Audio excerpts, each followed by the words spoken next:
I was listening to a video by Jaya Nice Day, and he had raised some questions, and I did attempt to give an answer in under the video. But I guess I should also expand on what I was saying in the comment section, and also bring up some things that I've seen on Twitter, and this has to do with how Alita is treated by the media, and how Alita also appears to be treated by the studios.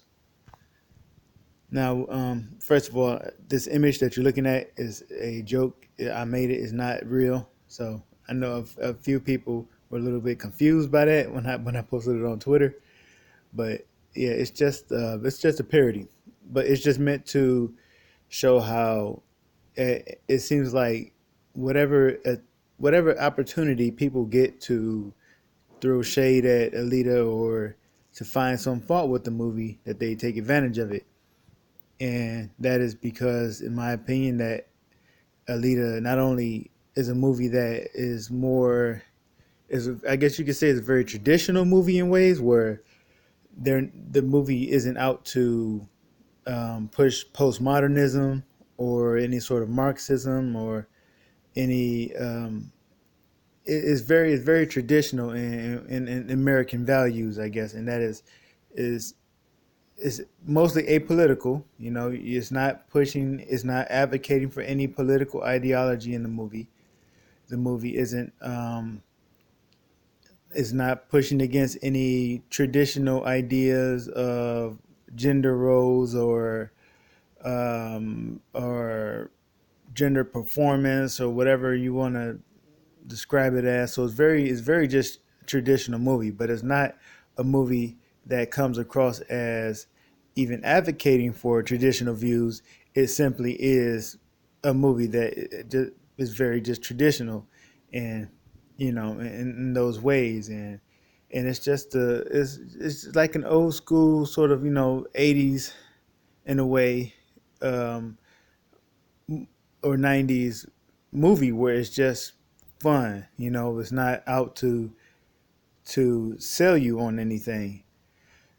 And so a lot of people have a problem with that. A lot of activists mostly, and people in the media who seem to be activists, and they would like to any opportunity that they can find, they'll take a stab at this movie. They don't want these kind of movies to succeed. They want these movies to go away. So when we have, let's say, with Dark Phoenix, Dark Phoenix was a movie that had many problems to begin with, but I should actually show you the thread that I started on Twitter. I can't do it right now, but here's what I do. I'll just explain it to you, and if you find me on Twitter, I could actually point you to the thread. But it was in March 2018 that Disney began restructuring for in anticipation for the merger with Fox. They had in the actions that they were taking were not just little things. They were like really set up as if the deal with Fox was going to happen, and that this was going to be a done deal. So that was in March, right? So that was at least the deal was officially confirmed to be done in December 2018. So I'm just saying that I'm just trying to give you an example of how long that Disney and Fox had already sort of been sort of almost working together, trying getting themselves ready to become one. And the thing about it is that the media would try to tell you that Disney had nothing to do with the changes that happened to Dark Phoenix.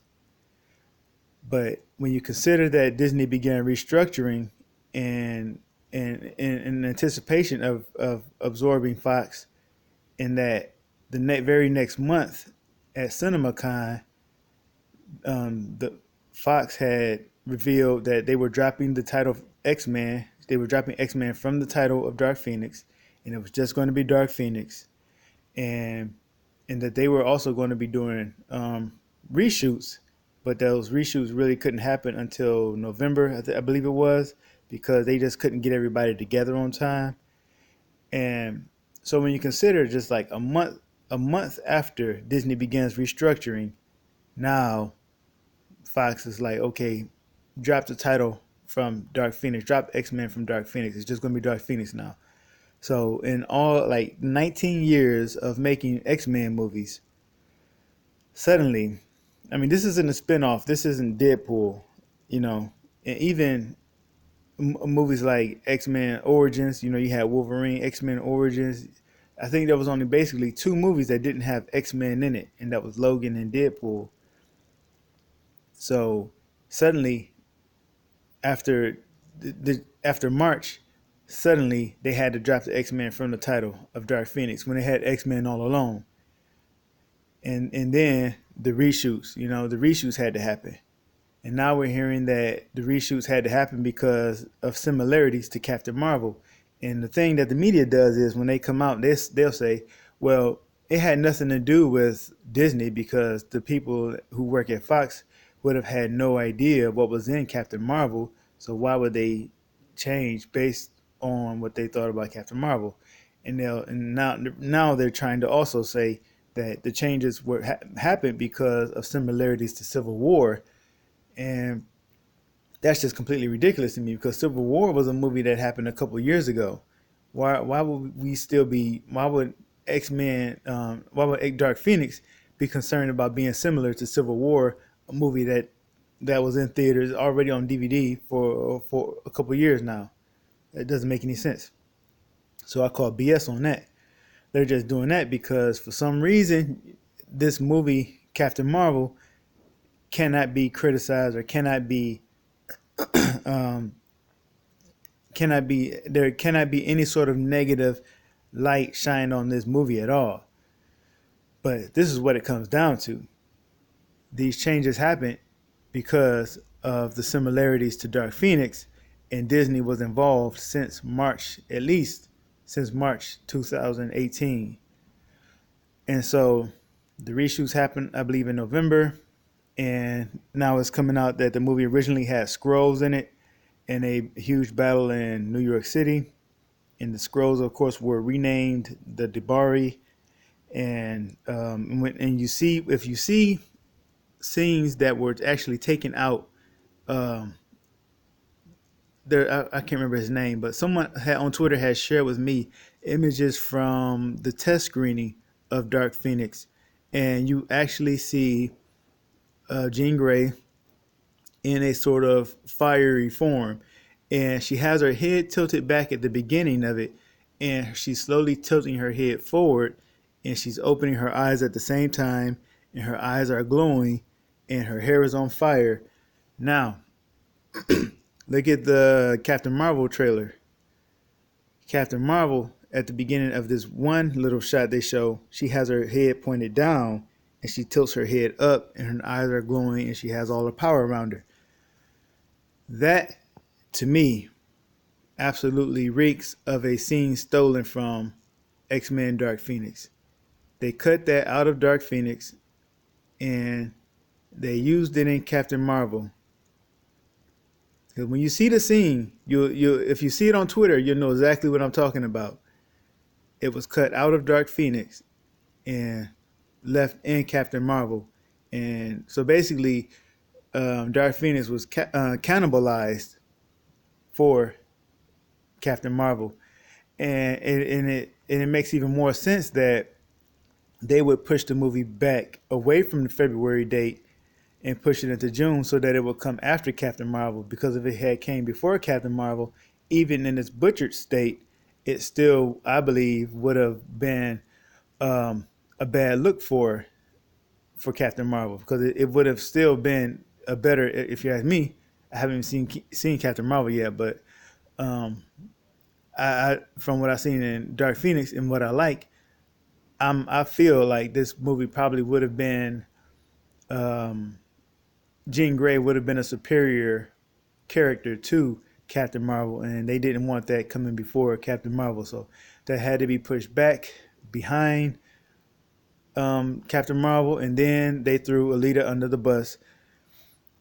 Because here's what happened. As most of you know, the Hollywood Reporter ran a story, and in this story they said that that they just mentioned that one of the it was possible they had heard from an insider or whatever that it's possible that this move from February to June might have also happened because Cameron wanted Alita moved away from the December spot where it would have been in some tough competition, moved to February.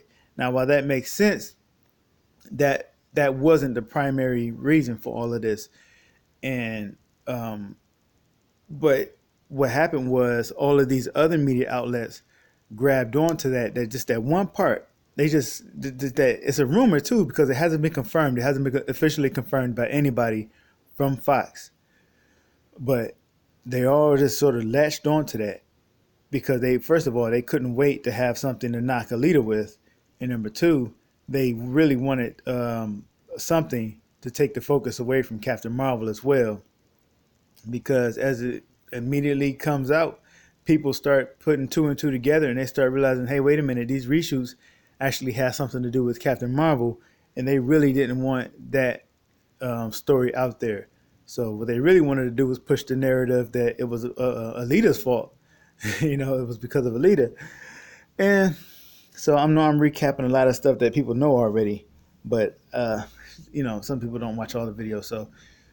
So anyway, they did. The point is, they just wanted another reason to deflect blame away from Captain Marvel, and they dumped it on Alita. And you would probably wonder, okay, so why does it seem like Alita just gets such terrible treatment, especially considering that Jim Cameron is working with Disney with the Avatar movies, and you would think that maybe Disney would want to use Alita in the future, and all of this. Well, for one, they like I said before, they have their sacred cow. Their number one prize right now is Captain Marvel, and they don't really want any competition to Captain Marvel. And they're not even going to do any X-Men movies for a while, so that just shows you why they really wanted to wrap that up. They put the brakes on that. They said do it in one movie. Kimberg wanted to do two. They were like, nope, do it in one.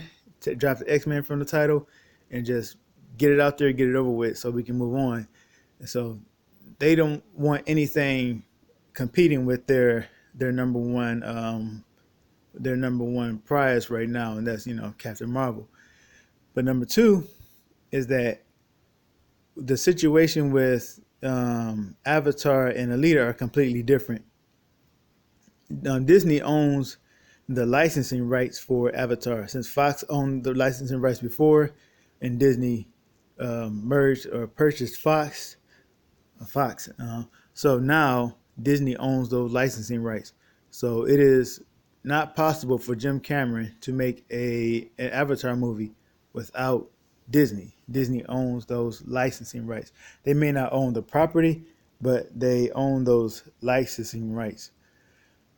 So Jim Cameron he's handcuffed when it comes to that. There's nothing he can do.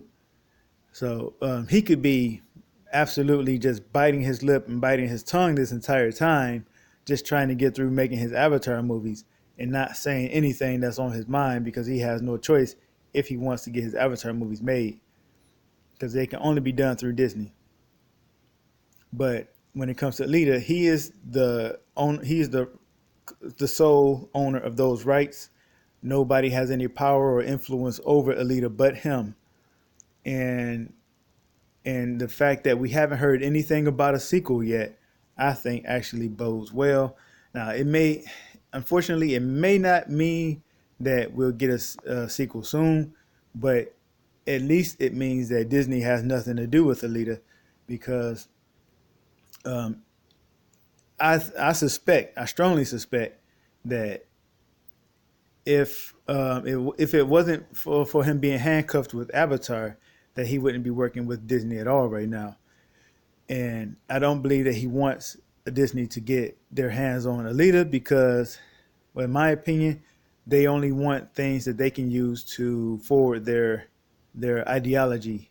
They only want properties that they can use as propaganda, that they can push um, their Marxism in their political and socio political ideology or whatever. That seems to be number one in Disney's um, priorities right now. So I don't believe Cameron wants anything like that involved in his Alita movies. He doesn't want political ideology or anything like that being pushed into his movies, into his properties. So I strongly suspect that he doesn't want Disney to have their hands on Alita. And this is why he does not announce a sequel, because he has to find a new distributor. He has to find a new studio to work with. And so it's not going to be Disney in my opinion, is the way I see it. Um, so I think that just about, I might have had something else to say, but it's not coming to me right now. But if it does come to me, I guess I'll put it out there later. But yeah, so it's just the bottom line. Cameron, um, Alita's getting dumped on because Disney, first of all, doesn't own her. They can't do anything with her, so she's basically, it's just open season on Alita. And Cameron is silent about it because he's really just he's handcuffed. He's working on Avatar, and he can't really. Who knows? Maybe after Avatar 2 and 3 are done, he may just say forget 4 and 5 and bail on that and say F you Disney or whatever. But we'll see. Anyway, y'all, thank y'all for listening.